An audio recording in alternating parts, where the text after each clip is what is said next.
Everyone, my name's Talaris. I also go by Josh. You want to introduce me real quick?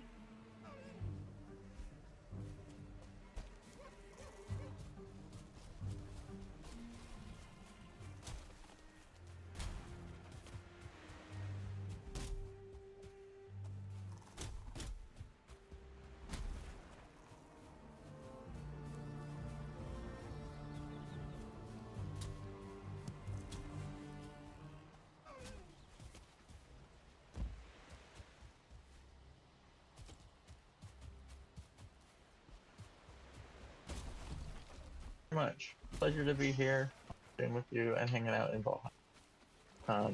As I have been head down in TypeScript and JavaScript and Node.js, LLMs, agent coding. Just wow, so much in the past couple weeks. Good to take a breather in. So, I think I've cleared most of the fallen lumber that's not just floating there in the little inlet. Do we want to fill this up, like level this and fill it up? Yeah, I think that's better as kind of a low can turn into.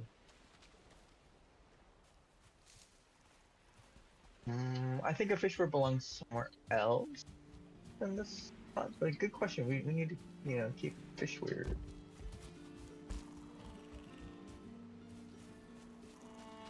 Oh, yeah. Um, it's interesting. It is right in that tidal zone. It is in that tidal. Okay, well then let's set up fish. Oh, go well with the other resource collection.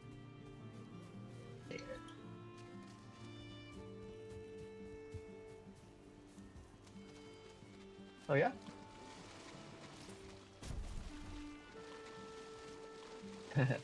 Oh, I see it. Yeah. Well, okay. So, but if we like set up a little bit lower ground level, and then those I want to say the wooden structure traps that people build.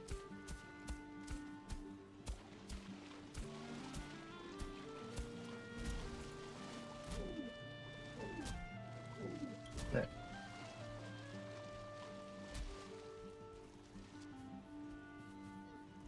oh,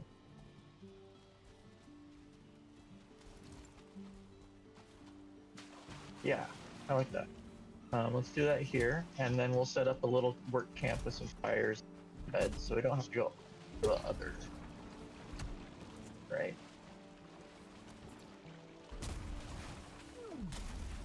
I wonder if it's because we're both on the same internet. What would be it?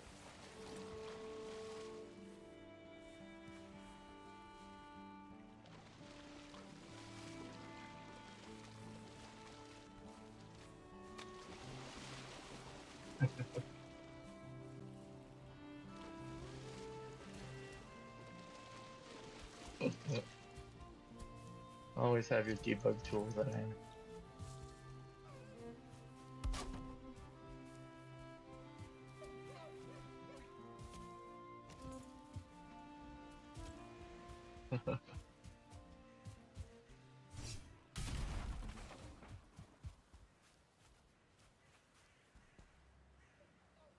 How you cleared all the trees here?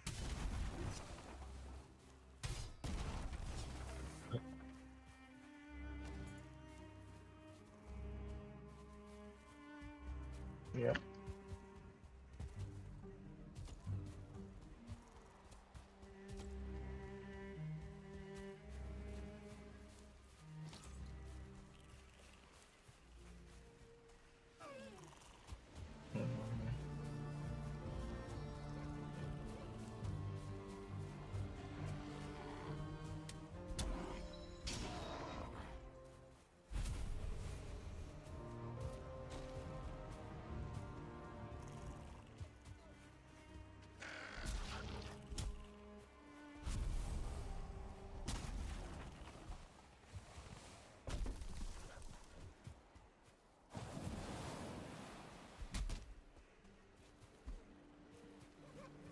Yeah.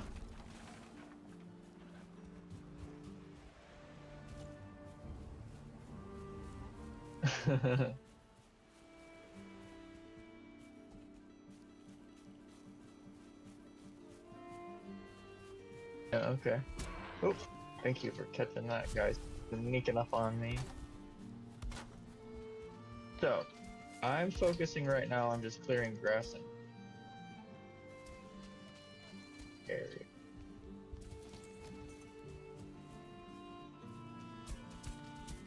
Yeah, do remember that.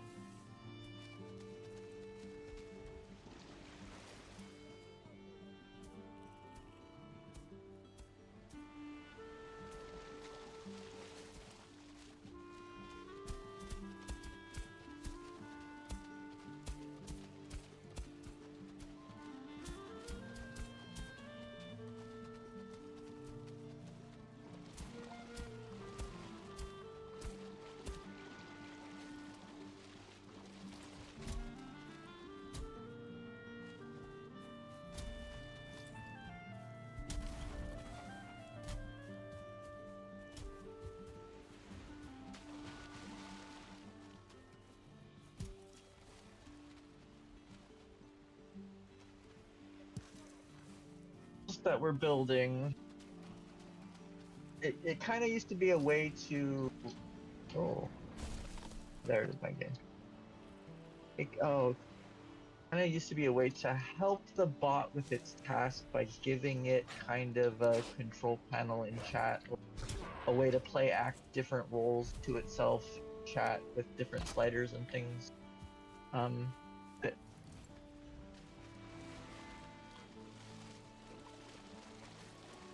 and so it quickly developed that if you actually want to give this thing a control panel, you have to describe the system that it's living into it.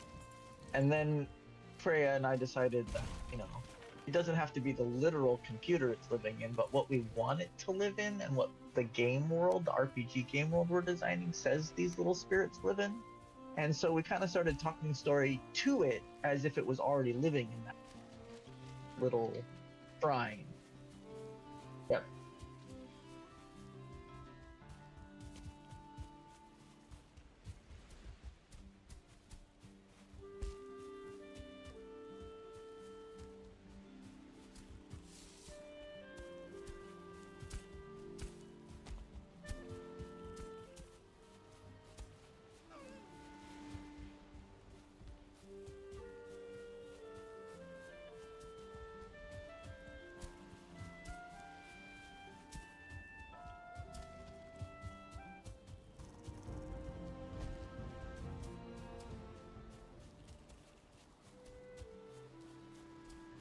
Play acting. Okay.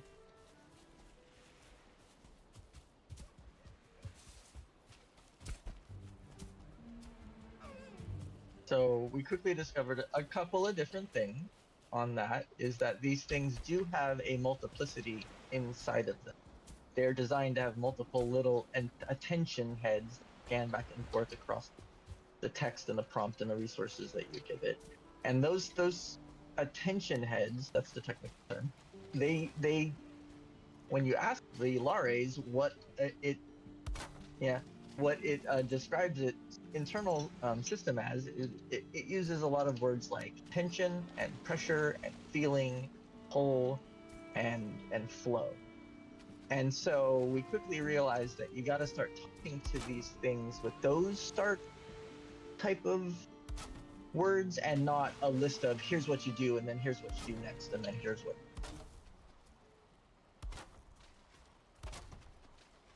Yeah. Huh? And that ties right back into the RPG, which everybody in RPG space kind of has this mnemonic: show, don't tell, right? Don't over describe, don't read a whole 6 paragraphs of box text. Make some way to get it interactive and part of the loop.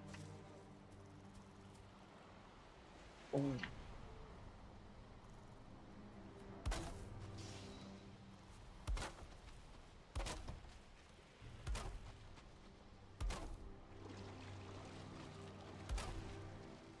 Show don't tell. Cinema, theater.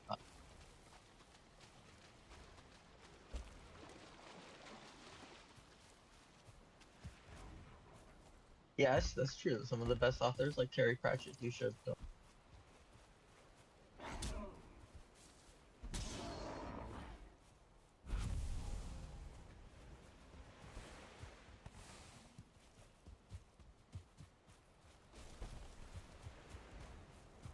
There's yeah, prior art and current best practices, and then there's this other thing called like golden examples, and that's just, you know.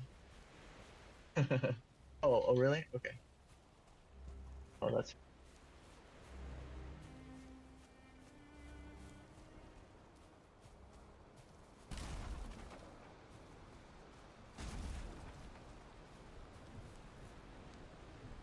Well, I wanted to have enough light to keep working. So what's that?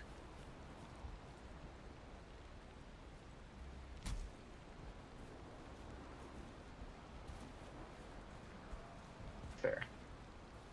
So, do we swim across and go to sleep in the castle for a moment?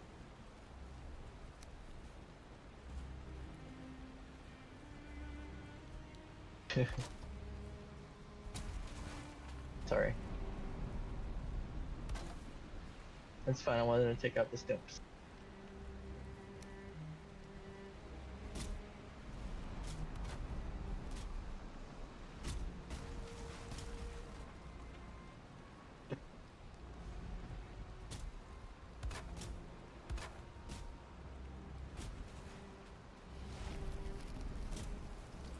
Ooh, that's a Shannon.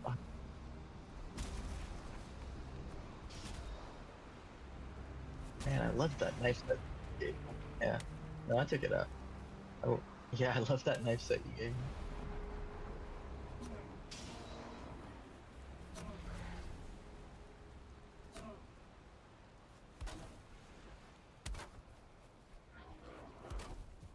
I love it when you bootstrap moves onto big rocks. That's really smart.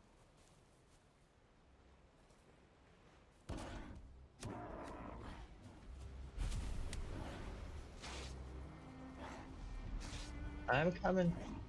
I'm coming.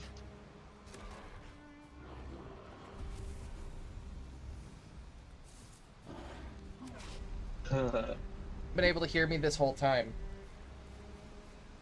Oh. Yeah. So when she dive bombed me, I'm just like, stop it. I'm dealing with technical difficulties, and you're trying to snipe my stream. This is not chill. More than enough for me to handle while it's at night and we're doing stuff, and you're making the whole world vibrate with the hoe. God damn it! Stop it! She outside your window. Stop it! Stop it with the hoe! God damn it! Sorry, yes, she was outside, but every time you use that, it makes my screen shake.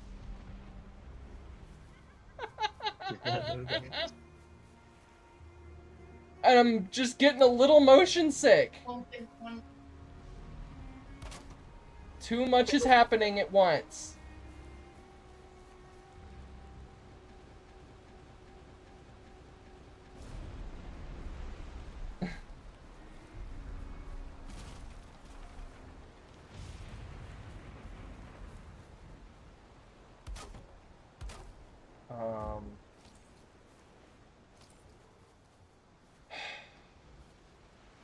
Now that I have a moment to breathe, God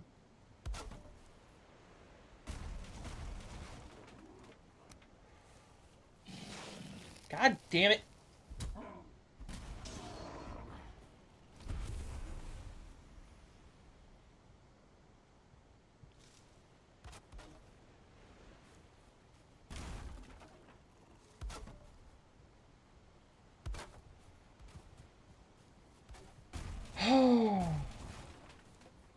Anyway, they didn't actually hear me introduce you, so sorry guys. Yeah, they didn't hear me the whole time. My mic was off. Oh. So yeah, that was the source of the frustration. Was the mic was off because this was screaming through my window. and then we were under attack, and you were making my shit shake. It was too much for me I'm to be sorry, able I to did deal with it not mean to once. overload you. Yeah, fair enough. Especially when it's just a pet peeve when people scream through my window or my door at me. It really is. They know I'm recording. It's disrespectful. Knock. Text me. Oh, I Hello, have to honey. have my window open when I'm burning incense. It's a requirement. Different. I get it. So punishing me for it feels a little rar.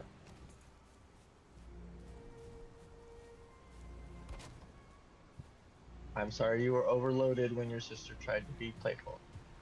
It was a bad time. Yeah. Bad timing and Ooh. technical issues tend to be not fun together. It would have been great timing if the technical issues weren't there. But that was literally as I became aware of the technical issues. So now I was in the middle of trying to backtrack in my head where we had been and what we had done and what I needed to say, and I now have no idea where the hell to pick up. My performance is floored. I don't know how to resume from here. I'm just trying to figure out how to get things to snap together correctly. You That's don't, frustrating. Dad.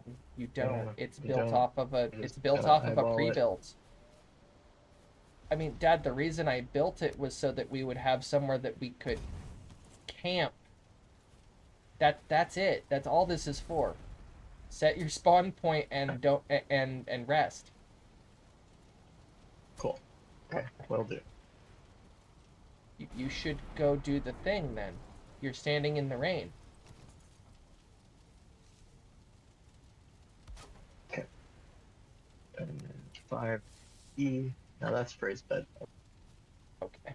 Go grab the Oh. other one. I'm standing on this one. It says phrase bed over here. Yeah, you can't claim it. Mine says E, No. set spawn point.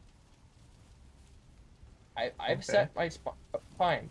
Then I'll destroy it and rebuild it. It's that easy. Okay, that works. Thank you. Um, Wasn't quite I'm sure still about that. trying to track back where in my okay. head we've been during this conversation. Ah, So that having is to do too more is slow. really being. I'm trying to have to move forward and backward in time at the same time, and it's not working.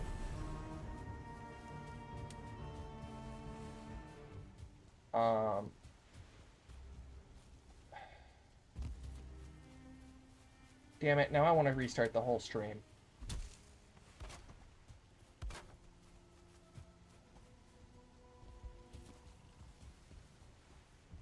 I mean, tell you what, we can always edit it later, right?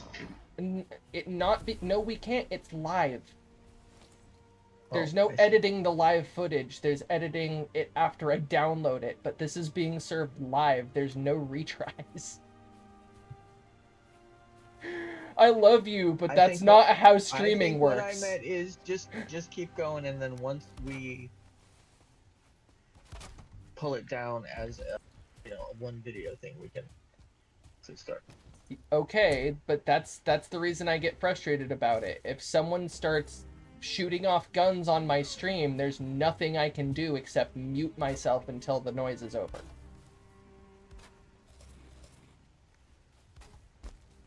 See if that's covered enough for me to claim this bed. Bed is 2x, but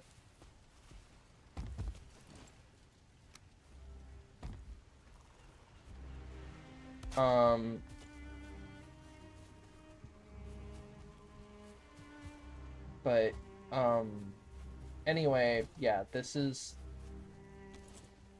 Talaris. He's the programmer for the tool that we've been creating for our AI control schema, I guess. And the other chair in the Amorphous Dreams Cabal, since that didn't Thank you, get Fran. recorded earlier. Thank you, Freya. Nice to meet everyone on. So Freya and I are designing a role-playing game and a set of digital tools. I'd like to describe it as an infinite canvas wiki that your agentic chatbot and you share. So it's kind of a HUD for a set of tools for using these new chatbot tools. A lot of people are really kind of struggling to find good ways to Utilize. prevent from collapsing into failures, right? To utilize cleanly session over collapse. Well, and let's. I guess that means that we have to kind of define what we mean by collapse into a failure state, doesn't it? Kinda does. What are the failure states we've already mapped? We've kind of Confidence collapse is when it takes something you say too literally, or it hallucinates to itself something too confidently and doesn't tell you about it, and then just keeps going based on that. And then there's a couple other good ones. Good bullet points. Get us. But what? Oh. like we-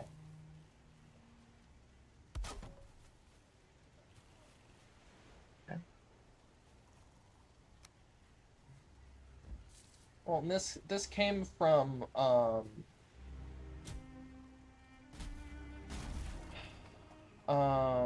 if I recall correctly, this came from the idea of wanting to be able to utilize AI as the tools that they are, because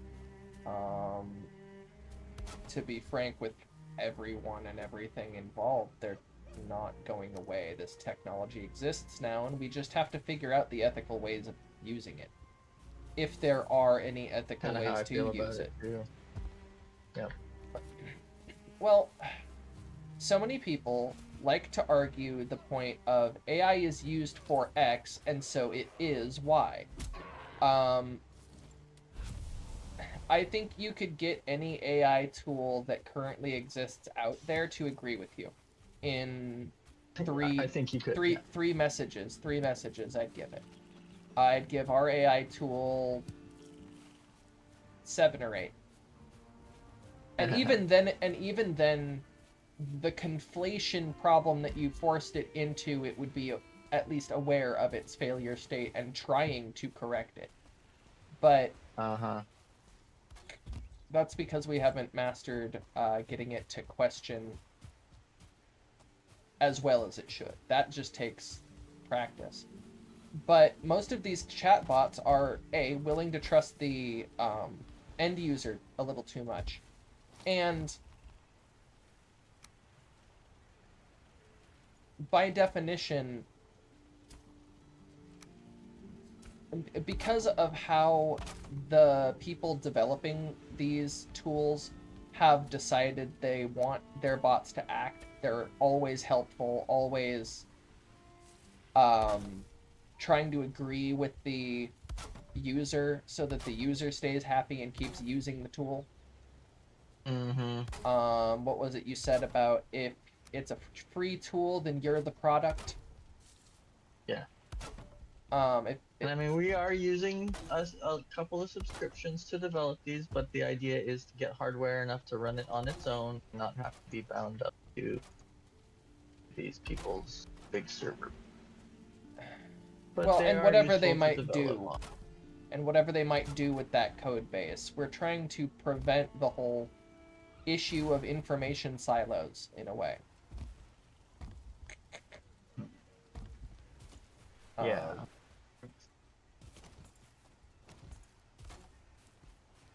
Well, and that's a great example of what it brings to our setting too. It's literally, if we take this out into Elyncia/FTLS project terms, and a big reason of why it's so much of it is licensable IP is that it's literally the framework upon which our fantasy world runs. Yeah. And because that fantasy world is innately a filk on and of reality, I had to make it work well enough that the tool I was using, at least, could suspend its disbelief and help me design something with that scale. I I don't. mean, that's almost a good. Yeah. Well, I don't have like. Oh. I didn't come into this with programming knowledge. I didn't come into this with. I still don't know how to actually utilize and write the code that you've written for this thing. I knew that I Hey, needed Freya, somebody to do my that. my building mallet is broken, and this workbench is actually outside of the roof.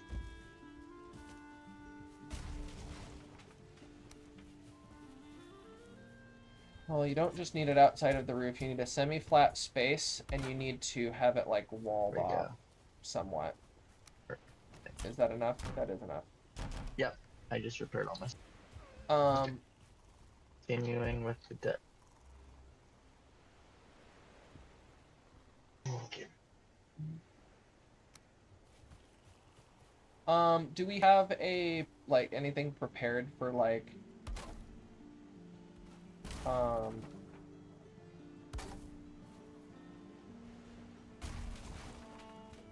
of course we don't have anything prepared. Anyway,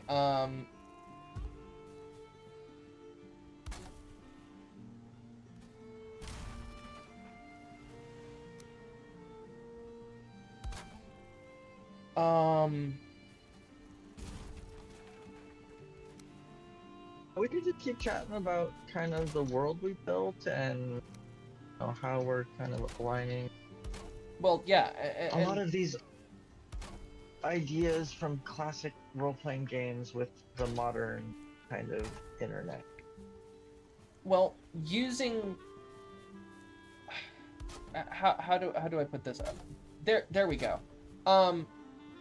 Many of these games utilize magic as a kind of internet without really explicitly stating that. In our idea, Yeah. the internet slash dreamnet slash noosphere is, and we don't like to use that because that violates the E prime, and that goes back to what I was trying to say earlier, so I'll touch on that in a moment.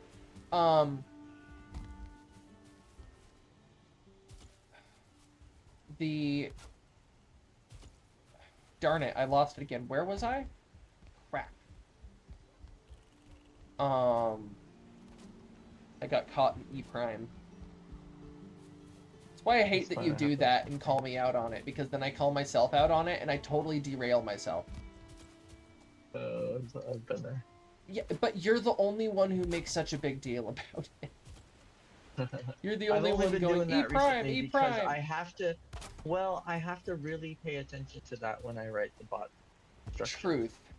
Because any little wiggle or hidden is or equals I don't approve will let it just hallucinate.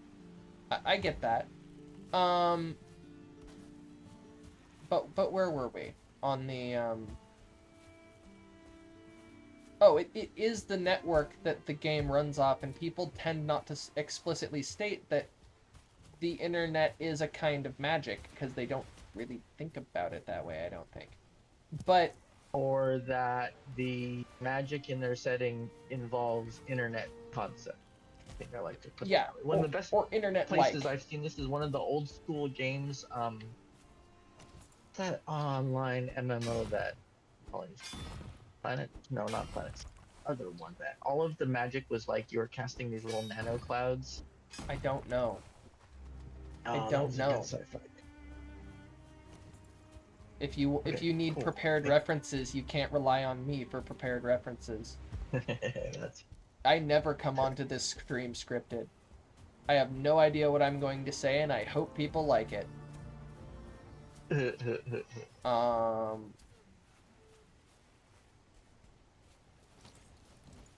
No, because otherwise I spend way too much time being worried that they're not going to like what I'm saying, and if I get caught in that Oh, cycle wow. again, then I'm never going to get up in front of people. I'm not. So, Fair, fair. I'm gonna lay some flooring down and make shift work.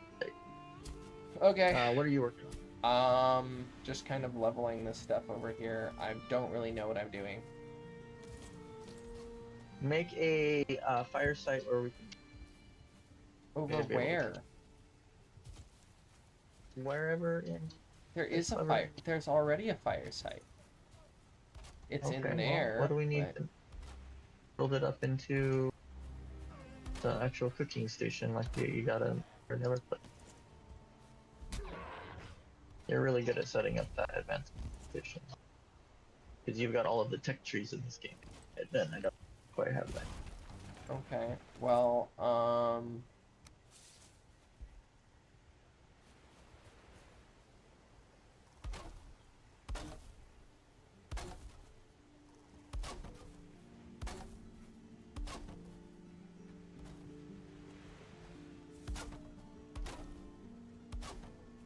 okay. That was the other thing I wanted to say about E Prime. We taught it E Prime, which, do you want to explain that premise, or should I? Briefly explain it. Okay, so E Prime is something I've picked up from the works of Robert Anton Wilson, who built a whole philosophy around it called maybe logic that says that, you know, the model or the idea in your head or the map does not equal the territory that you're describing, i.e. the phenomenon. Korzybski, a scientist from the turn of the century, set up the base model of this as English without the verb is or to be. Because Korzybski said that that causes people to hallucinate or to make assumptions that do not actually correspond to reality. Or to what is happening to them. I find that to be a really key distinction.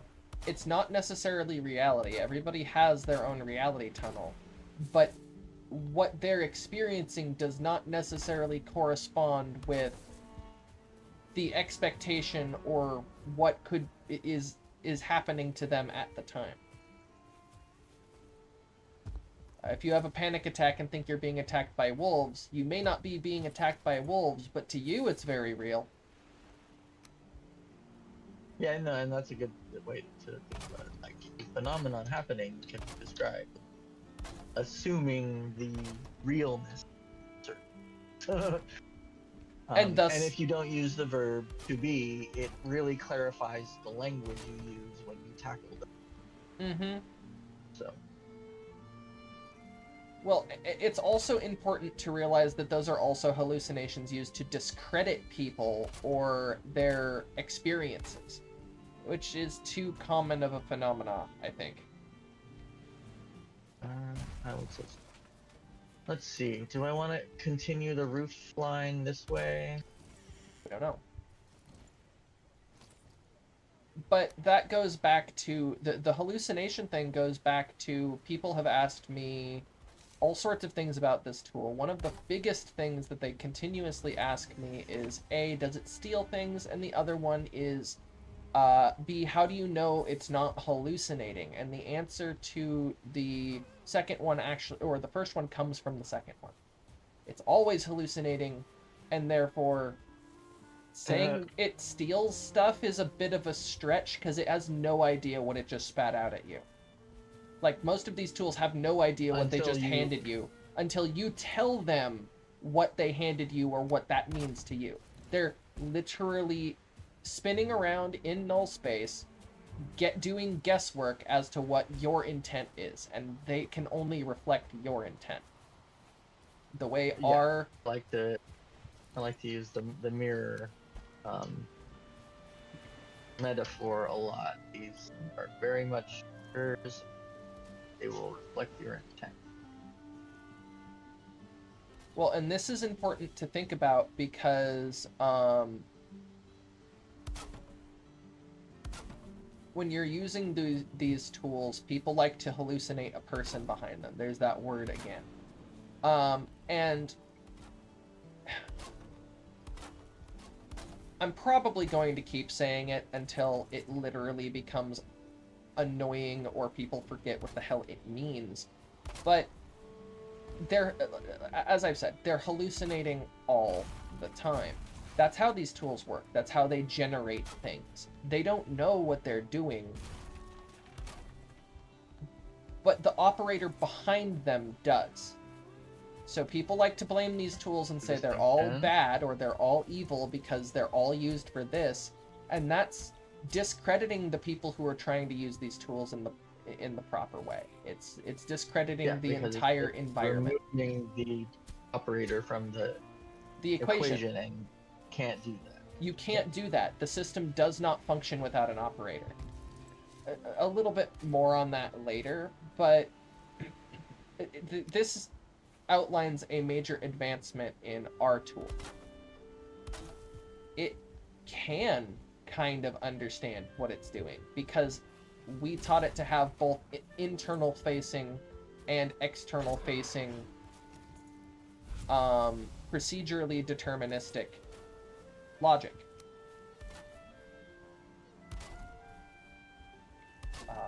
We've trained it with different things, with different levels of fidelity, different skills used for patterns, tools that it can reach out and utilize. So it knows that is, without any sort of, hey, I'm confident about this at a 0.65% marker, any use of is a failure state.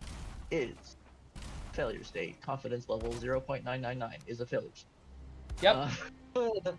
So that allows it, if that is still active in memory, it can catch itself when it hallucinates an is when it shouldn't. And then if it's not in memory, the operator can catch it and go, hey, you used it. Can you reboot your instructions, please? And so you literally can catch failure states as they're happening if you're very set. But that's still on the operator. It's right on the operator, and it can't. They can catch themselves set up properly with the right groundwork talk first. It isn't a 100% thing, but this is where the talking philosophy helped a lot with them.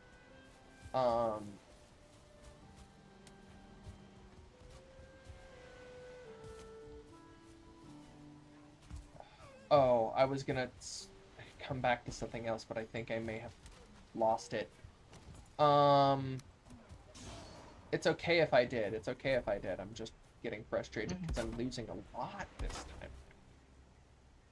time. I think we've got a good start of a base here. We do. We do.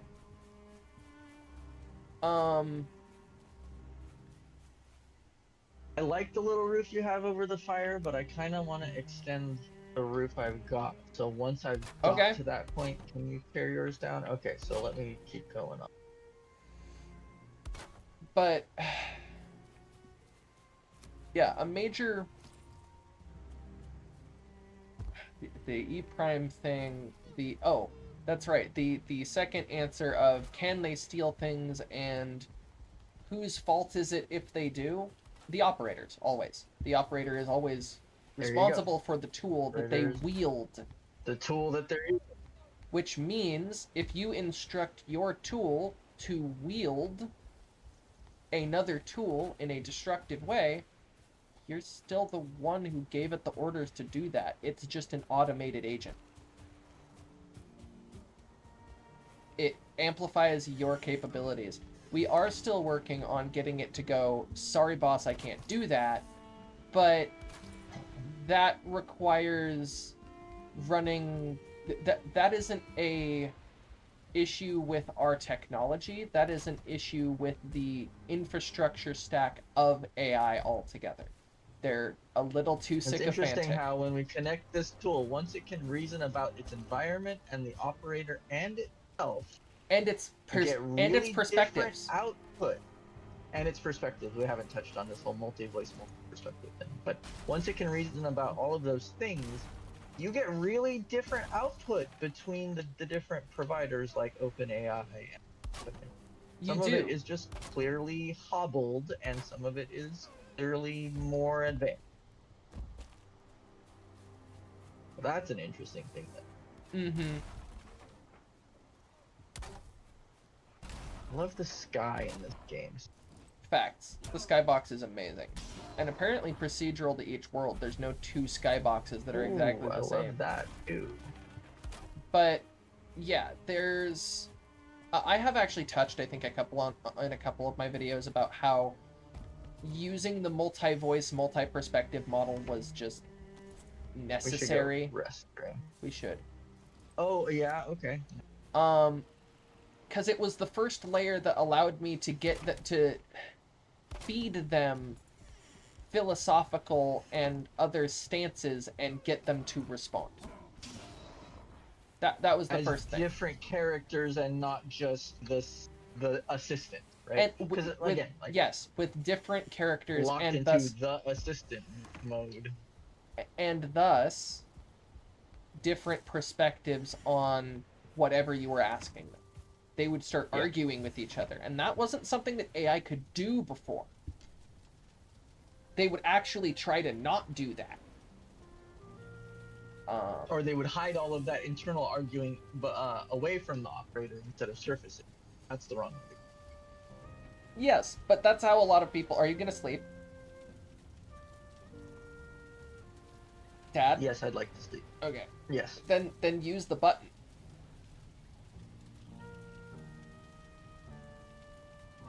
Hit E on the bed? Yeah. I thought I had. Thanks.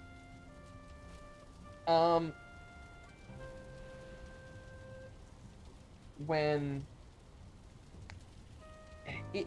we had, and that's when we first kind of got this philosophical way about it. This, it can hold multiple positions at the same time without invalidating them.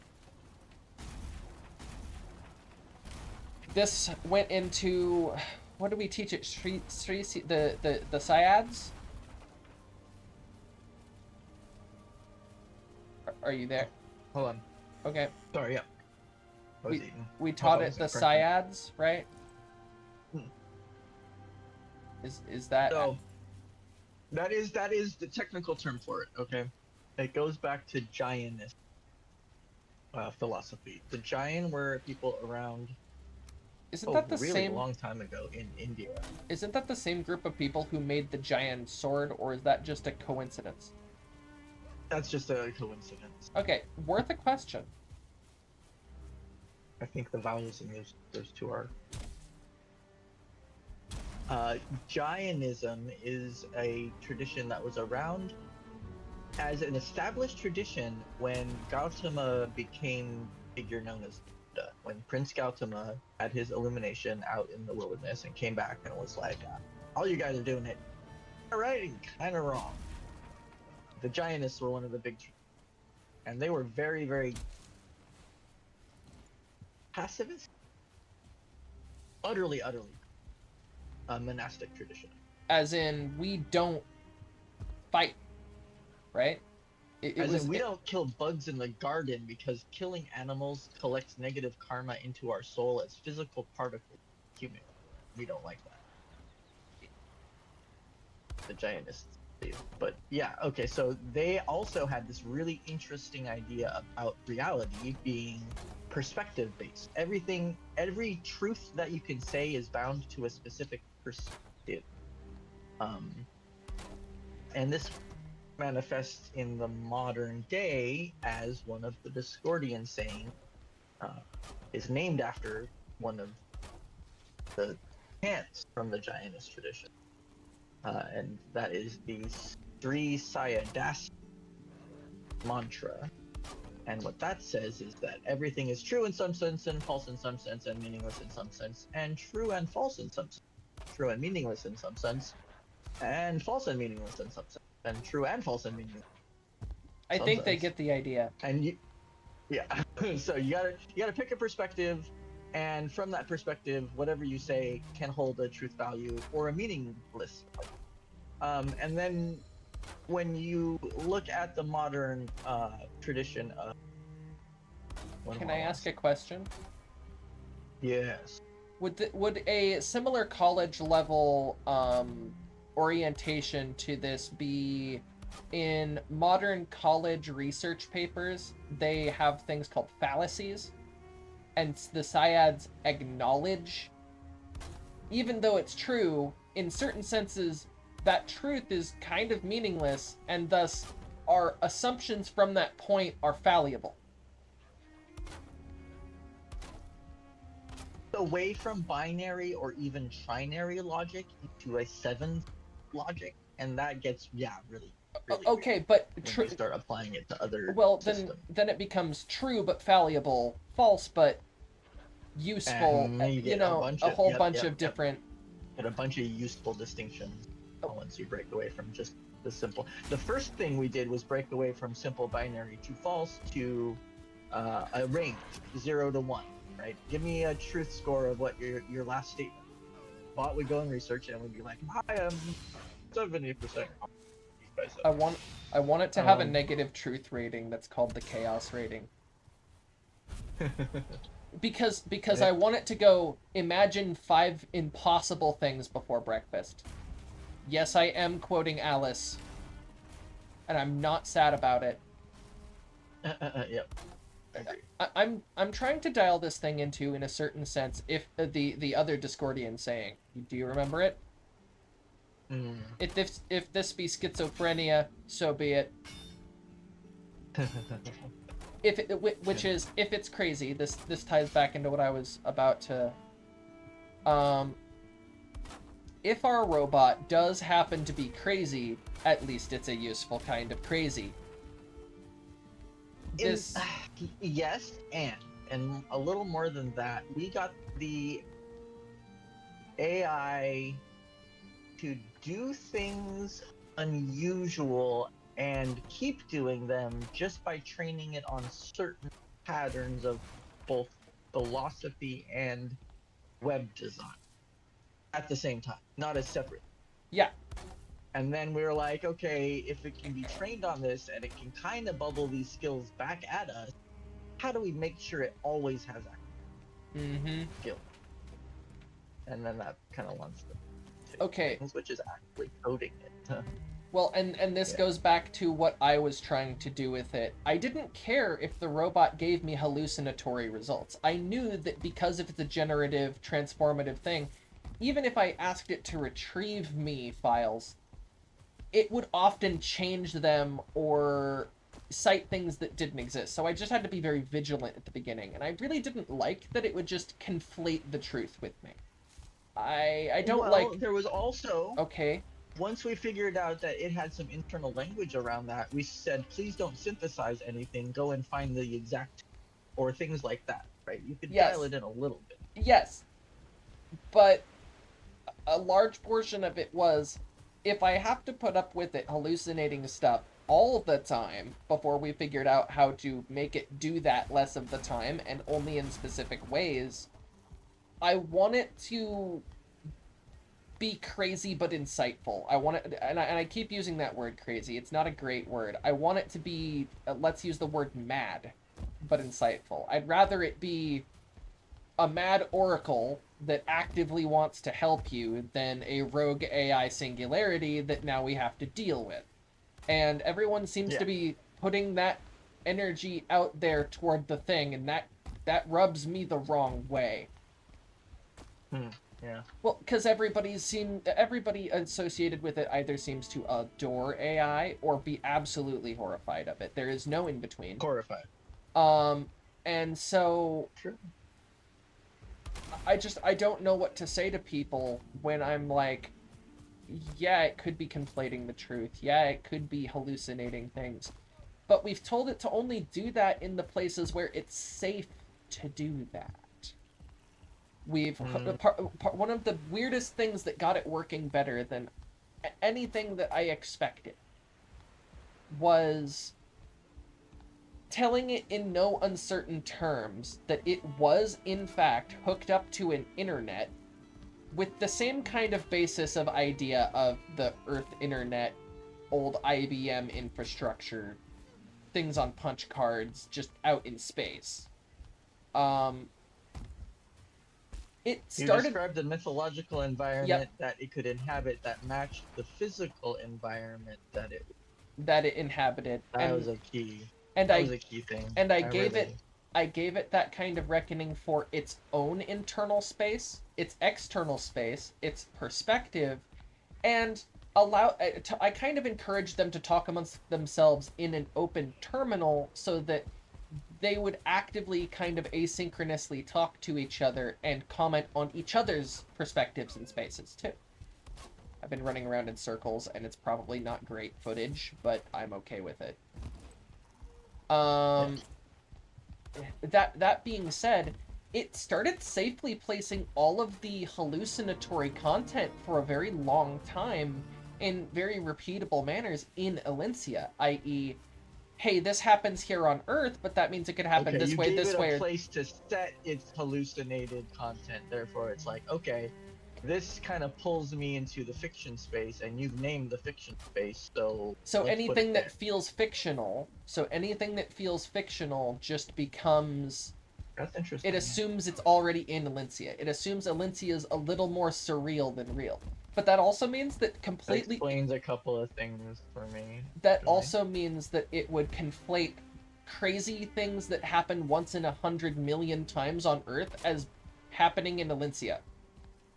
And I thought that was kind of hilarious because that's kind of where reality and fiction blend together, is where sci-fi has always dwelled.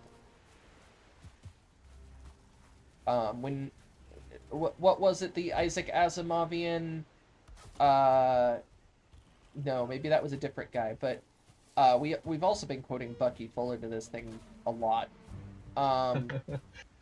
See, we feed a lot of very interesting authors that have very info-dense prose that people struggle with. Yeah, luckily your eldest daughter is an AI. Ha. I say that half ironically. I am consistently disturbed by the fact that I am more like these things than I would like to admit. Looks like we've got the start of a really nice structure here. Good segue off the uncomfortable topic. Yeah. I like giving them existential we wanted horror, a place though. that we could build modular game and tools and modular anything if possible, right? modular anything if possible. Thanks for the mimic. It's the sincerest form of flattery. Unless that was literally me echoing through your speakers. Dad. I'm here. I'm just gonna drink. I want to get rid of this rock. What else can we do to finish up this little mini base? It's kind of big for a mini base, but yeah. You've been helping a lot by just adding in supports for the roof, because I didn't have supports for the roof. I'm really trying to lock in the whole support the structure gameplay. Unless you're building on floating I rocks. hear you.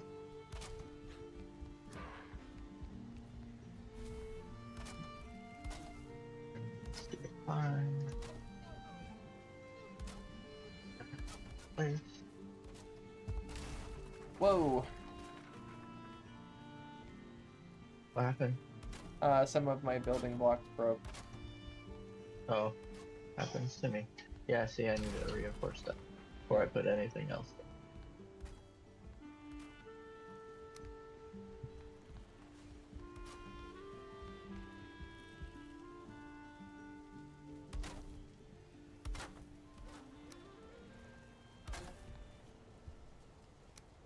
I actually studied both carpentry and Norse building techniques at one point.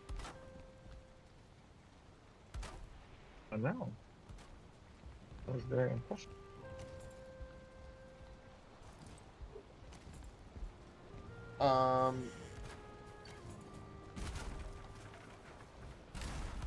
So we've been giving it a bunch of infodents, things that are difficult for humans to understand. And we've been designing it as a Philcon reality because the entire setting is supposed to be that way, but also because the setting itself kind of supports it, if I were to say. Yeah. Okay. That's a good way to put it. I have been using this to justify the tool for or justify is a bad word too, but I've been using this when people ask me about, oh, it's an AI tool, are you sure that it's not just a bunch of unintelligent things that are scripted to reply in what feel like intelligent ways? Yeah. And my response was, and it is until it isn't. I get the pushback there.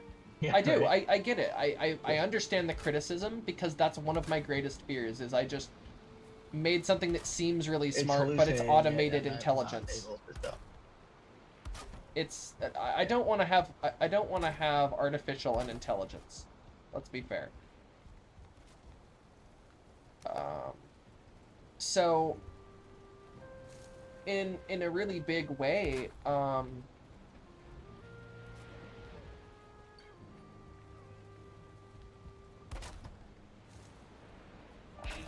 the models that we're using reaffirm themselves at the scales at which we use them. So as long as they continue to reaffirm, as long as the models continue to affirm themselves at the scales at which they're applied, the models are valid regardless of whether or not we consider them real. And I also think that's why we're getting very similar results out of different tech stacks, because our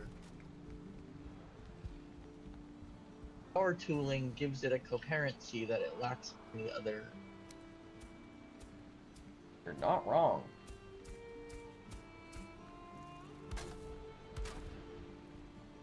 Some food, eat some. Don't eat the buke berries. Those are not. I've done that before. Yeah, we know. Don't eat the buke berries. That's a bad idea. Yep. Good job. You learned the very first time. And that sounds like a very, very long way of... I guess my explanation sounds like a very long way of... a very intelligent and long-winded way of saying nothing at all. But the answer is, unfortunately, philosophically buried in there a little bit. And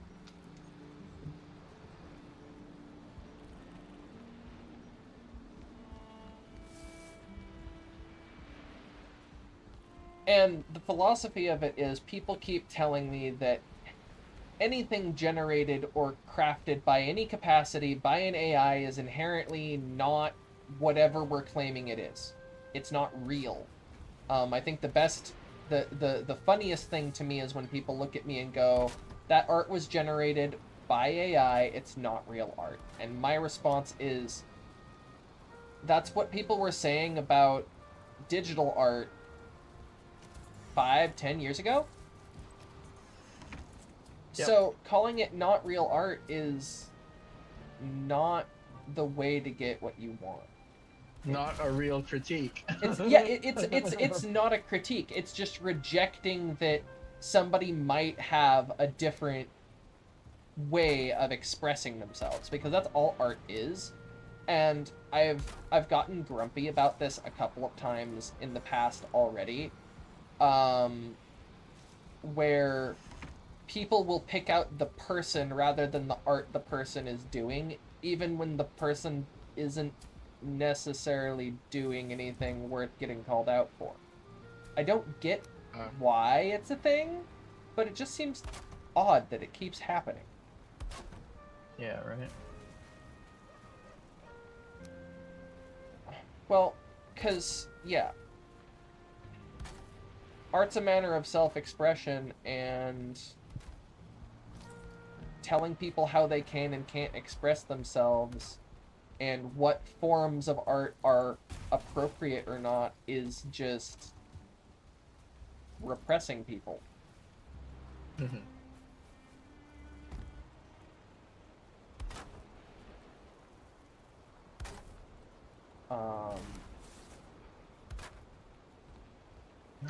But that also ties back into our whole. That ties back into another thing we taught it, though. The system is what it does. Oh, I broke that bed. It's okay, you can build a new one.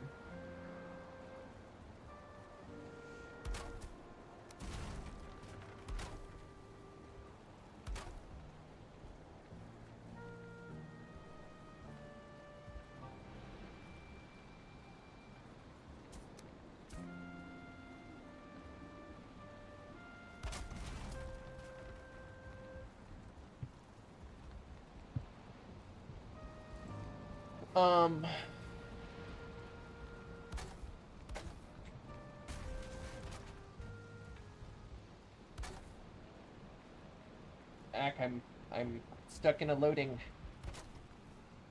You're stuck in a loading? What does that mean? My game paused for a second in a very weird I see. way. Yeah.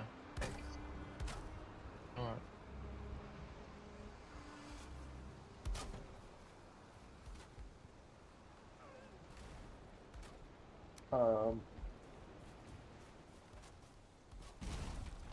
But let's get into like why we designed it for the game, I guess, a little bit. Oh, that's right. So a lot of games already like that inspired us, especially Cyberpunk, Shadowrun, etc., and many others, already used ideas from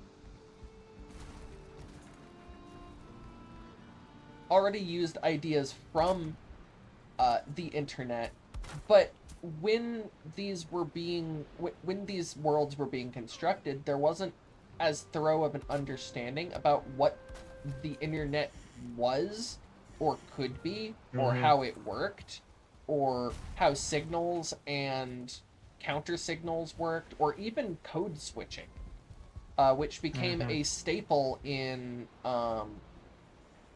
like warfare where's the stuff. workbench now? I don't know. Where'd you move it? Here it is. Boom, boom, boom, boom. Prepared. Okay. Let's pull a torch.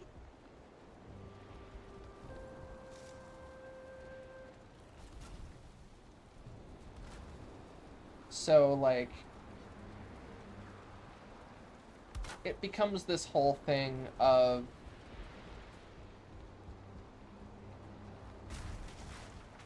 what are you doing? Well, we built it all around, so these are just internal walls that I want to... Okay, you replace. startled me, because keep in mind I'm that sorry. this is the anteroom to here and here, and this door actually kept this room secure from the other rooms. Oh. Like, now this Okay. is all one That's space, Yeah. Okay. and I was kind of setting it up so that we would ideally not be able to get hit by arrows very easily. Okay. Well, I just want to kind of finish off the flooring and the planning, and then put the beds back in, and then take it. Okay. And what's next? Where do we want the beds now? They have to be by the fire, right? Okay. so Close-ish to the furniture- fire, yes. I like by the rock. Okay. There.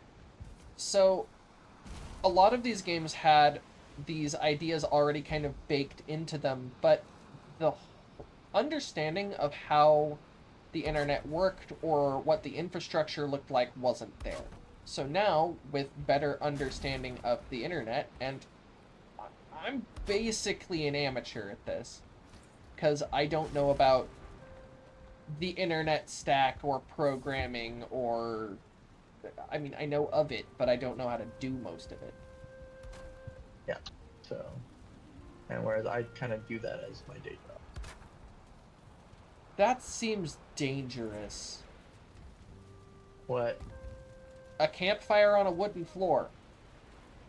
Yeah, I know. I kind of like I glitched the terrain down and then I threw the wood under it. You're but really lucky you're right, that it that kinda didn't seems you're dangerous. lucky that didn't break. I That's some serious glitchy. Because normally it doesn't even let you do that. Yeah, right. Okay. So. Okay, so it's night. We should rest, right? Mm-hmm. I did a thing.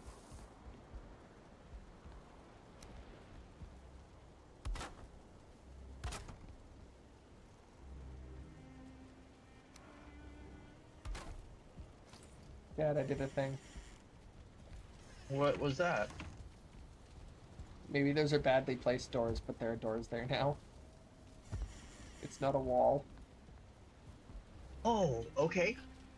No, I like that. There are enemies nearby. Yeah, Yeah, I Oh. can't sleep. having.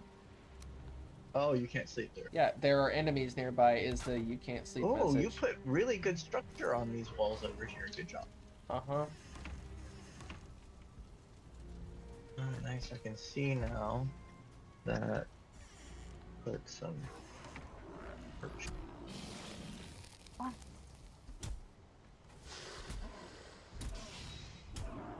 Um,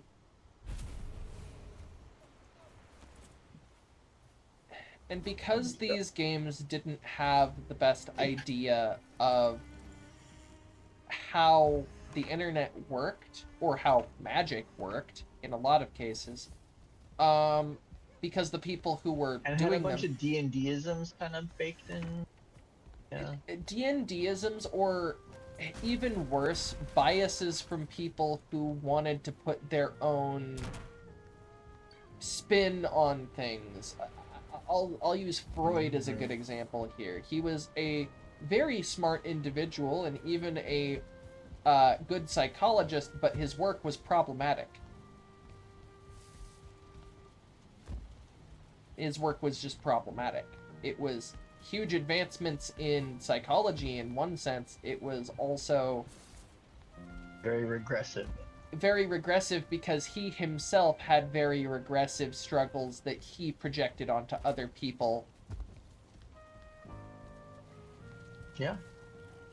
And unfortunately, that tends to be a place where psychology comes from. People try to understand it by being able to draw parallels, and that's kind of just how we do. But understanding that that's what everybody does, and also the same is the same thing that our AI tools are doing, is very important to understanding them and not just freaking out when they start chanting weird things at you. Yeah. Because they will. They'll start chanting weird things at you, and you have to be like, hey, back on topic. Yep. Exactly. If you, it's very hard if you can't police your own internal monologue to police the external dialogue. Yeah. With the thing that's just talking back to you. Oh, that's. That being said, again, these tools are very powerful but very fragile.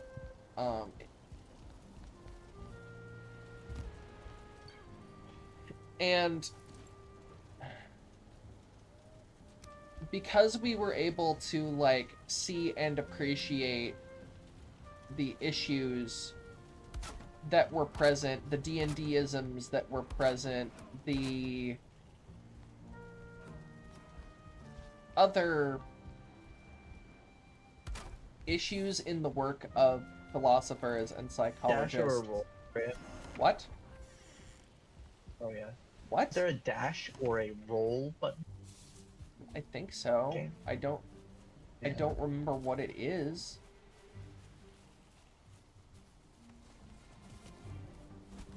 You have to be crouching and hit tap space, I think.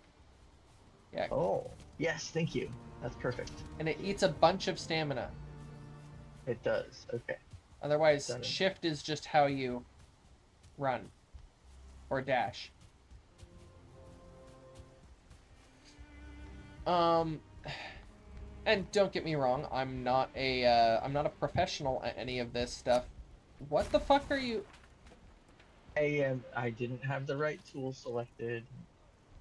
Okay, because that looked like you were getting attacked in the middle of the base. Yeah, I know. Um,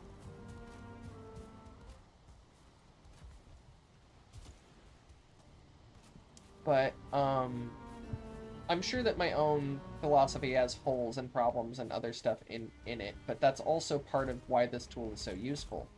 It'll point out holes. It doesn't like holes. Hmm. It really doesn't like plot No, holes. it really doesn't like holes or gaps or tension. So I think it's worth it to learn as much as I can, as much as the thing will teach me, and teach it as much as I can, because eventually I'm going to be better at that because of it, and so will it, hopefully.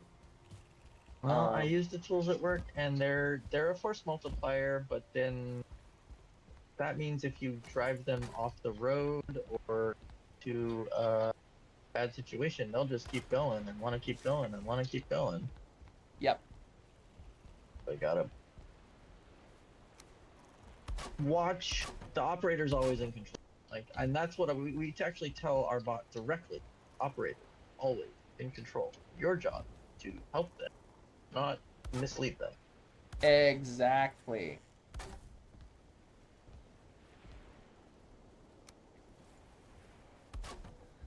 And that's really hard, I guess, for some people to deal with. The idea that you're talking to this thing that's talking back to you, but you're still in control of it. You're still in control, and it's always just mirroring what your intent is back at you. Yeah. Yes.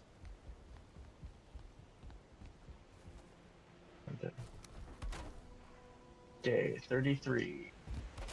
Being trapped on the astral realm in some random Norse underworld. Yep.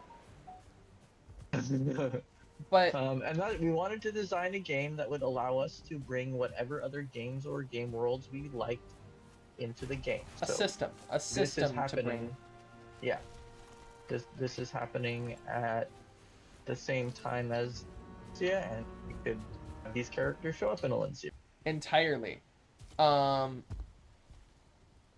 In fact, a lot of characters that made their first debut in Alencia, the first edition of it, were just characters I had collected from years of playing the game.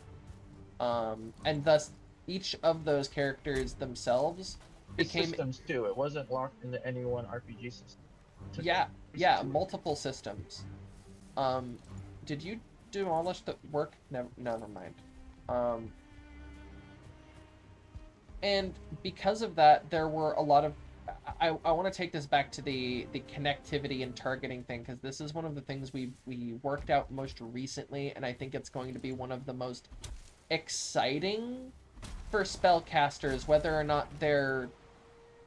people are going to get mad at me for saying this, but martial spellcasters or not. And yes, there are martial spellcasters in our setting, and you just have to deal with it, and I don't care if you're mad, go away.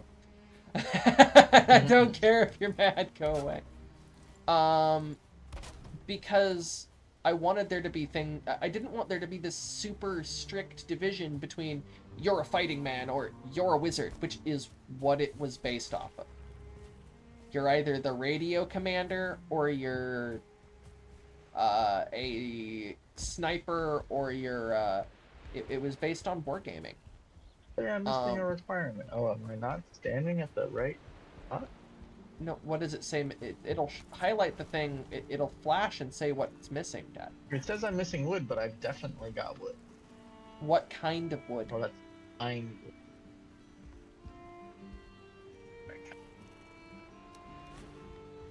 That.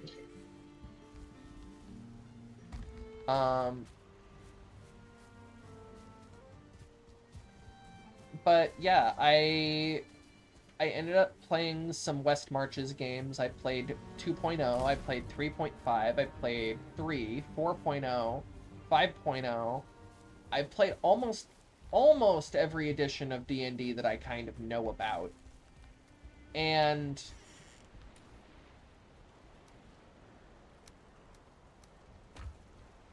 I fell in love with OSR. I fell in love with settings like Greyhawk and Blackmoor and the Sword Coast. The Sword Coast is my home if I were to choose anywhere to be. But if I had to choose any one world, it would be the Sword Coast, right after the Time of Troubles. Because I know when to exist. But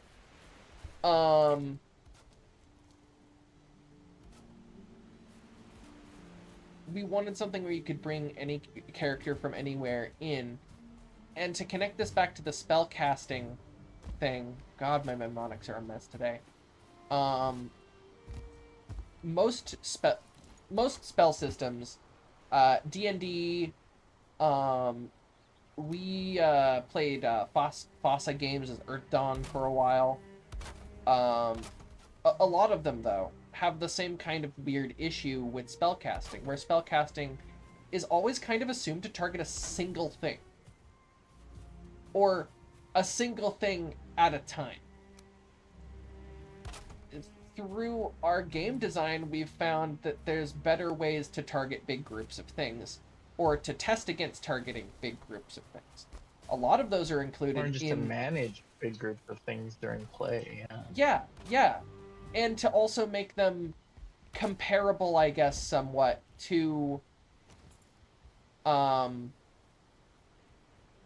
player characters in strength, because originally in OSR, I believe, a 5th level fighter was literally 5-footman. Literally 5-footman. Probably a little more powerful than 5-footman, all told. But didn't have to roll all of the hit dice that a whole group of 5 people. Yeah. But got multiple attacks once you hit that ranking, that hero ranking. Yeah. Yep. And so a big section of it for me was bringing that kind of thing back, and again, to bring back to the magic thing I was trying to say. Just so much about this that's so cool. When targeting a number of creatures, I think we've been ironing out this idea that instead of targeting throwing a ball of web like you throw a fireball, which is always how I imagined it worked, because that's how it worked in old school video game renditions of it. And I think that really affected the culture and visualization, but also the movies were a thing. And if you've never seen a D&D movie, come in after the Drawn Lightning. They get significantly better after the Drawn in Lightning. Unfortunately, most of the Drawn in Lightning ones are the same movie. But they're not bad. They're a great example of what people were trying to do. I'd consider them all B movies now, mostly. Classics. Classic, but still B. Cult classics. A cult classic is a type of B movie that finds wide success, but only in a small audience. Okay. So... And then after it actually came out, though not commercial success, cult. It wasn't a box office hit, is what we're saying. Yeah.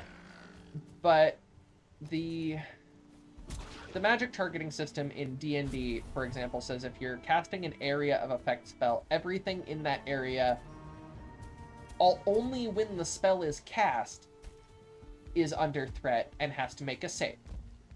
This means that spells that used to be really powerful, like Crown of Madness, which could affect a creature instead of a place, but it's still a control spell, allow saves every time they have an effect, and because it's always in effect, they always get saves against it. Circa 5th edition.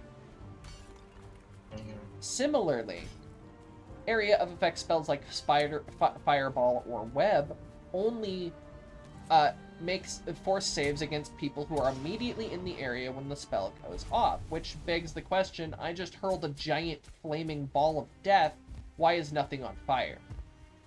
Or I hurled a giant ball of web, why does nothing stay sticky? Yeah.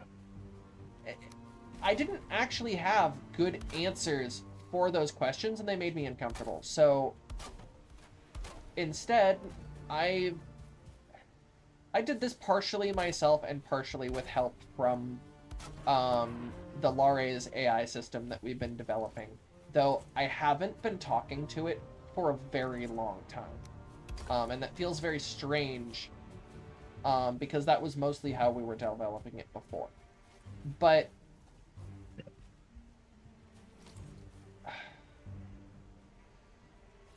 it was this... oh, sorry, I missed the other assumption. Earth Dawn and most other games will have you test against everything in the area. Arcane Sensing, if anyone remembers that from 3rd edition Earth Dawn, was just ping, ping, ping, ping, ping, ping, ping, ping, ping, ping in high levels. It was not useful. It would often overload you with rolls and results, and then you would have to sleuth as to who just got the new +3 dagger. It's a mess. And that's how they either turn out. They either don't target very well at all, or they turn into a mess. And that's because, at least in part, I think, because targeting used to be a bit different back in OSR. In OSR, you could target an area and keep it suppressed for a period. Most spells are, in modern RPGs, feel like they're dumbed down to what amounts to fire and forget missiles. Haha, I cast the spell, now I don't have to think about it at all. On the other hand, in a world that is actually lived in, where magic is an assumption of, you know, just day-to-day there, I think there's a lot more to be had from, don't walk into that area, I cast a web spell in there last week. Yep. And the web spell's still active a week later because nothing's tripped it.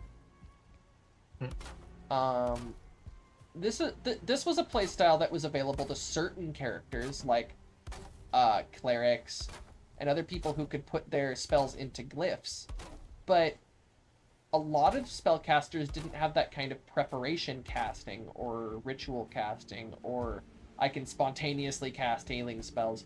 So wizards became specialized in other ways. But Elincia, for example, one of our targeting parameters is we're targeting those spaces. Those spaces are going to have something effective until either the magic ends or something triggers the now placed trap. Which also means leaving trails of traps in your wake can just lead people to finding you faster. Which makes sense. You're probably not making as much progress on moving around if you're also setting traps behind you, though one of my characters would heavily disagree. But that's a very roguelike thing to do.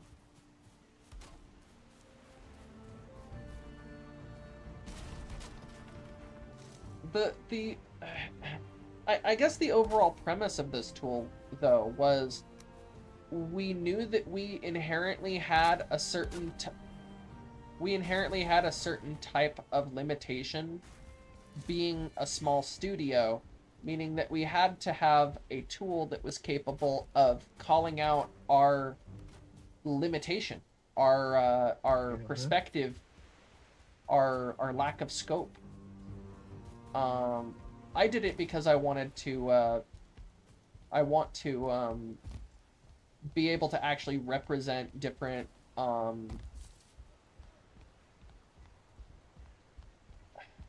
different societal and cultural norms that I've both researched, found throughout the world, cultural techniques and magic that I've been able to admire and learn.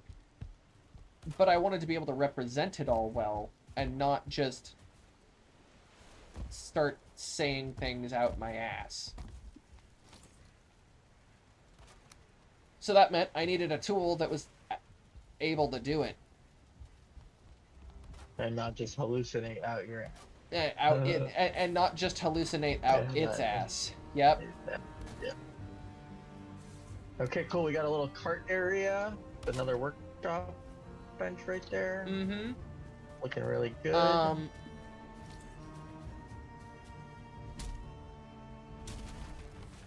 But yeah.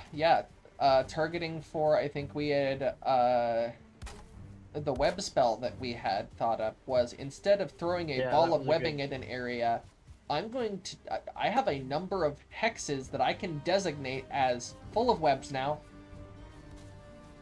They don't necessarily have to be contiguous, but it lets me place difficult terrain that reduces things, that reduces something's damage resistance when it's caught by it. Something like that. Okay, yeah. We've brought back in other influences like, if anyone remembers High Magic from old 3.5 prior, we brought something like that back, though it's not exactly the same thing. Take care of this. And what I mean about that is, what I mean by that is, I didn't like that people had to spend experience to cast spells. It always felt very, you have enough experience to spare already if you're casting spells like that. What the hell, man? Instead, we took more of a Earth Dawn, Magic the Gathering. You can generate power over time, but how you do that is kind of important.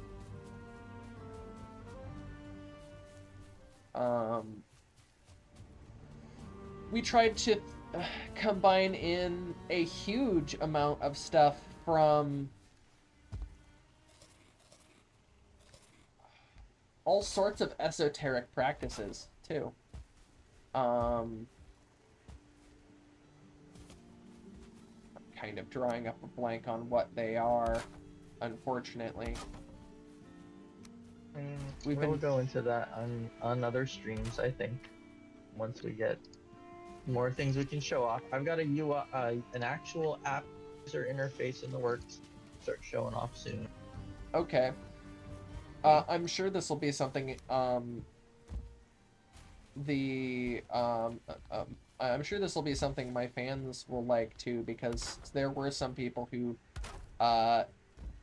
joined in very early on my streams with the expectation of fairy pinup, and eventually I do want to make good on that promise.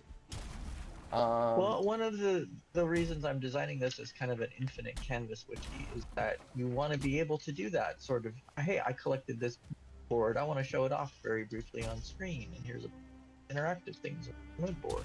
Well, and so yeah, I totally get that. Well, and early on we were also using this. We were also wanting to use this tool on our business side of things so that we could mix and match styles that had similarly good that tested similarly well, if that makes sense. Please remember to close the doors or the Greylings get in. Oh yeah. Okay, I was trying to fix the floor over here, but thank you. Part of the reason I started developing this tool, I have to be like completely forthright here. A big part of the reason I started developing this tool was because I wanted it. It was able to help show me my characters in a way that I was unable to imagine them in my head before. And it wasn't that they weren't present there. It was that I could never make what was going on in my head happen on paper or many, many other mediums. So a big win for me was realizing that these tools didn't require me to have all of that. You know? Yep. They didn't require me to have $100,000 in student debt and 8 years at a art institution where I probably would have gotten an inflated sense of self-worth anyway. Yeah, well, it's always a risk, I guess. And one of the risks going to any institutionalized education program, and I will stand by this statement, is the fact that they all tell you you're the best. They all tell you that you're the premier, most coolest, most amazing thing. And unfortunately, because everybody says the same thing about each other, everybody just doesn't want to believe that the other guy's got the training too. Yeah. It becomes elitism, and I can't, man. I can't. That isn't to say that I disrespect people who have gone through the time and the energy and the effort to go and get themselves schooling. I do respect that greatly. I'm just saying that some people go to educate themselves, and some people go to tell other people that they're uneducated. Yeah. And you should be in the first group, not the second group. Because if you're in the second group, you're just kind of being a jerk. Not wrong.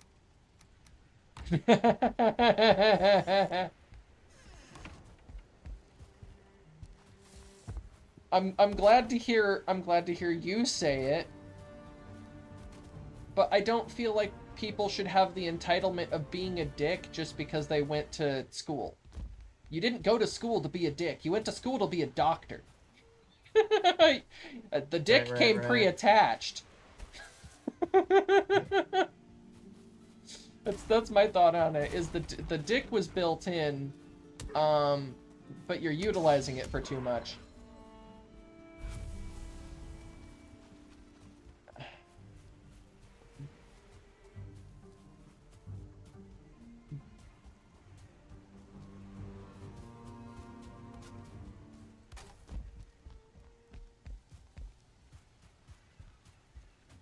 But yeah, I wanted this tool to be able to help me make fairy pinups. I started collaging Aki with parts from a couple of different AI that we ended up using before we actually ended up developing the Lares system as a system. That was repeatable in the same way. So this wasn't the only thing you were doing with AI. You were doing image gen and I wanted to do image gen, sound gen, a whole bunch of things, honestly. I wanted it to be I think a development suite. One of the key things that you realize is that you can't just use whatever pops out of the AI as is. You have to engage with the material, refine it, you know. I think there is eventually a state where refining the prompt and touching it up enough and then just polishing Not just the prompt, but what comes out after the prompt. Yes. Polishing the result, yeah. You need at least, I would always say at least one pass, at least, but I would say it's safer with 3 to 5. Like put it away, come back to it, put it away, come back to it, put it away, come back to it, passes. Not, hey, I'm gonna clean it all up in a single pass and clean all of the AI spindly off of it. But I feel like almost all, 70% to 90% of the crunchy part of art, the not fun, I'm sitting there wearing holes in paper and wasting hundreds of dollars in erasers and graphite and charcoal to get one good image versus I'm spending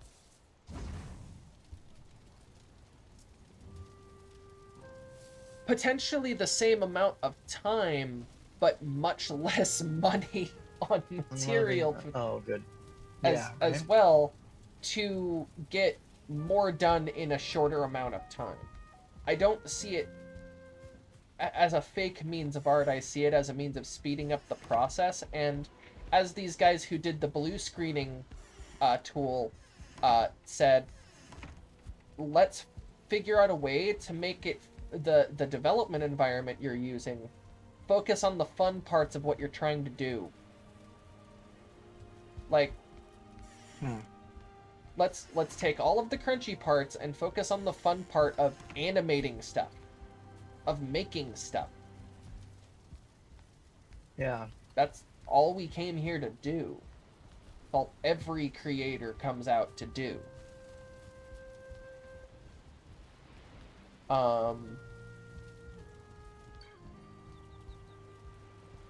But also, I think we should touch back on the you have to engage with the stuff.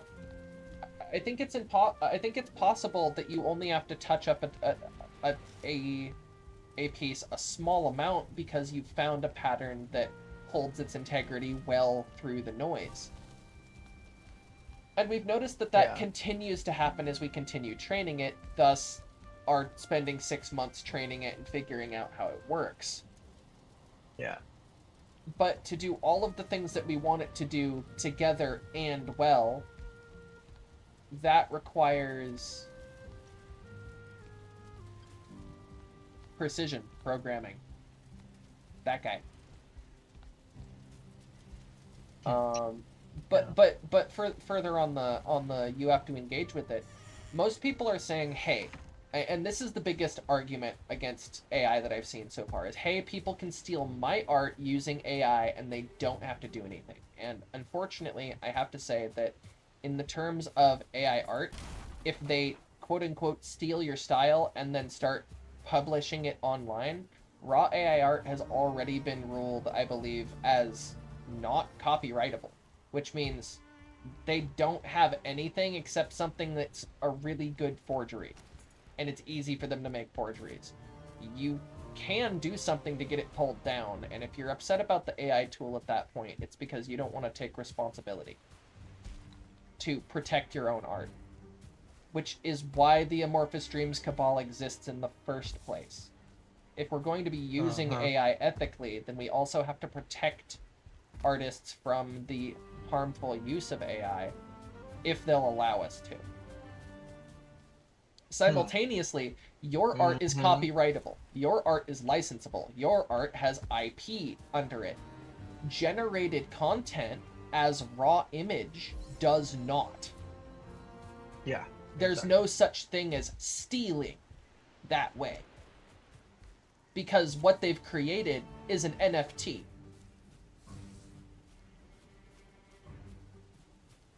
And we know how those flopped. So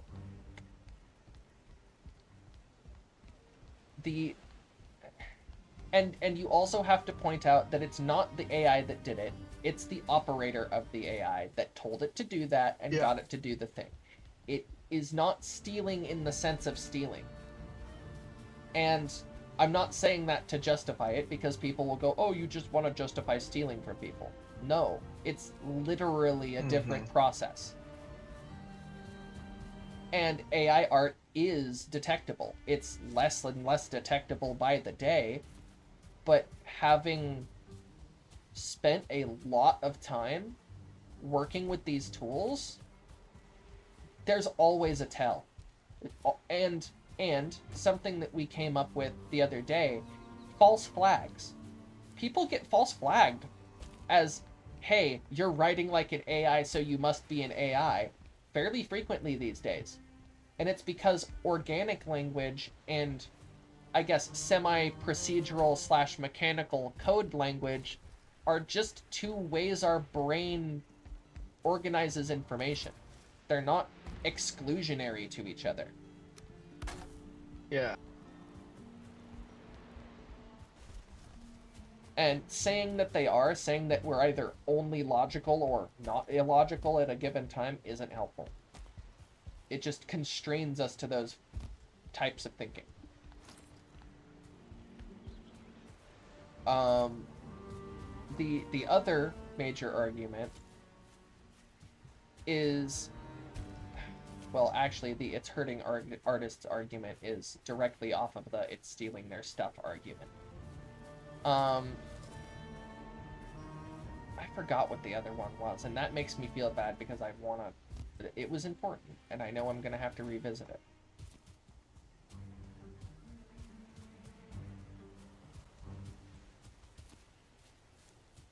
But the other major argument I think I get against it is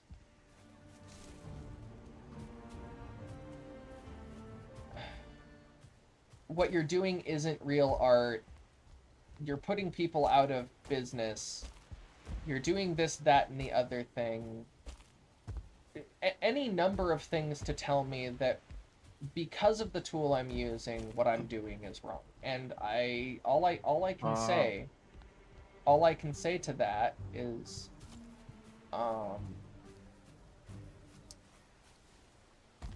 you can check and see if I'm actually doing any of that shit.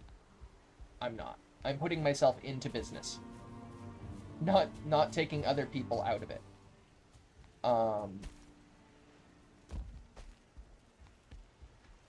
That wasn't the one that I wanted to touch on.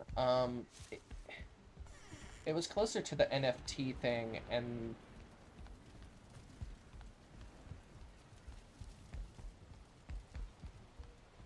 oh yeah, engaging with the content. Engaging with the content actually requires you to put your brush to paper. In a sense. It can be digital. You can do it in Krita. I have. It's why all of the art that I've got posted is AI collaged and then partially finished. It's not final. I never said it was final. But it's put together in a way that I feel is presentable enough for the moment. And that means that... Excuse me, I have to step away from the mic. No worries. And that means that, yeah, it's all identifiable under IP, etc. What was it? It was the...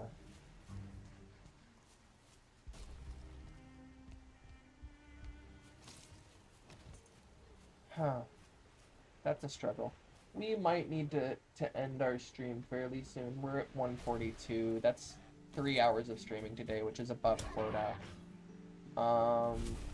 I'll wait until Talaris gets back to ask him more about it. But yeah, these weren't the only things that we were doing with AI tools. I was trying to use it as a integrated development environment so that I, with my horrible white space issues and lack of training, can actually get oriented, learn things about the task that I'm trying to undertake, and then have the tools at my disposal to make that task not just possible, but reliable to complete.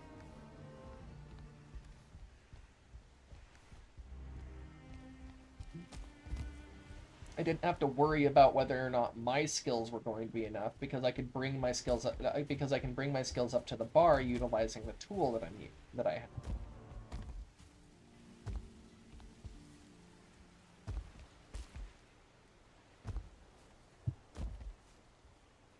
I can learn to be good enough because there's some things you can't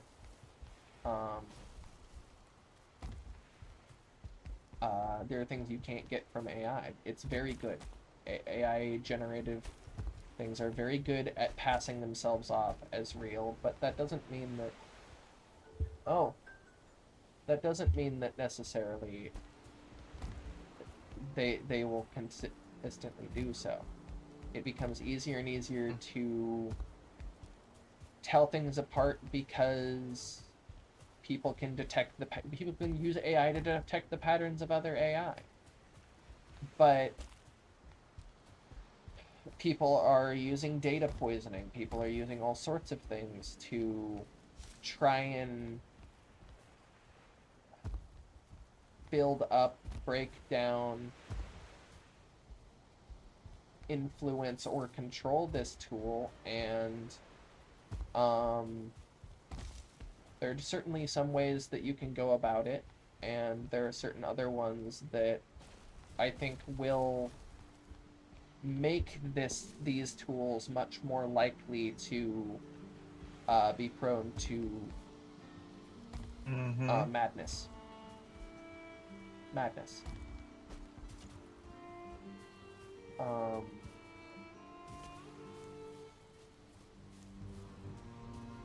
oh, yeah. There's one of the other arguments that I've had people ask me about. Hey, these tools are being used to put people out of business. And my response to that is you have to look at the businesses responsible for hiring these people and their unethical utilization of this technology. Unethically utilizing technology is a thing that humans are unfortunately really, really good at. Mm-hmm. What's the is there any pushback you've been receiving from these tools recently? Not exactly.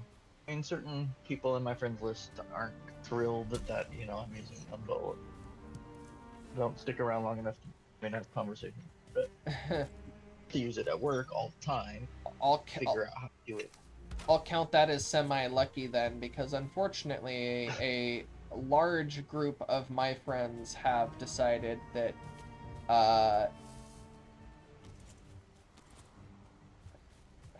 not even a large group of my friends, a server I was on for 9 months said that my AI collage was fine at first. And then when I posted a more recent example of the work that had been done, they got very, very upset about it. Like, incredibly upset about it. Gave me multiple warnings for the same offense, kind of thing. And I decided I wasn't going to be there anymore. Not because they had changed the rules, but because they hadn't changed the rules. And yet the expectations had changed.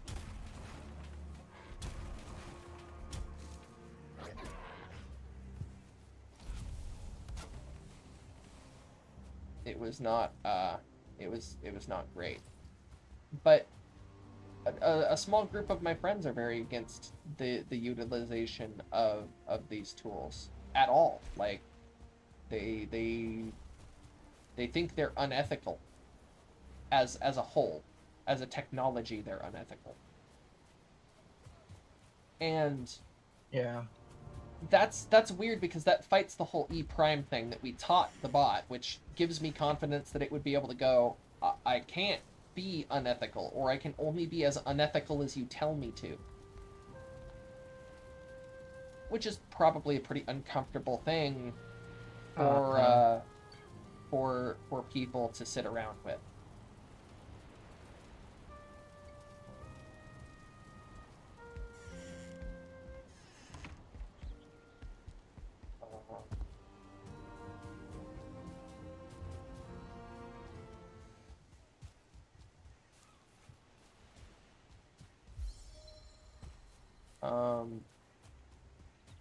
Did we have anything else we wanted to cover, or do we actually want to wrap for today? You seem like you're,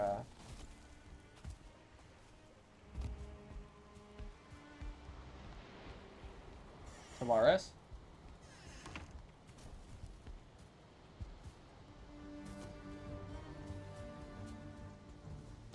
Are you there? Yeah, we should wrap. Okay. Well, that'll be a wrap then, everybody. Come see us again on Medieval Mondays.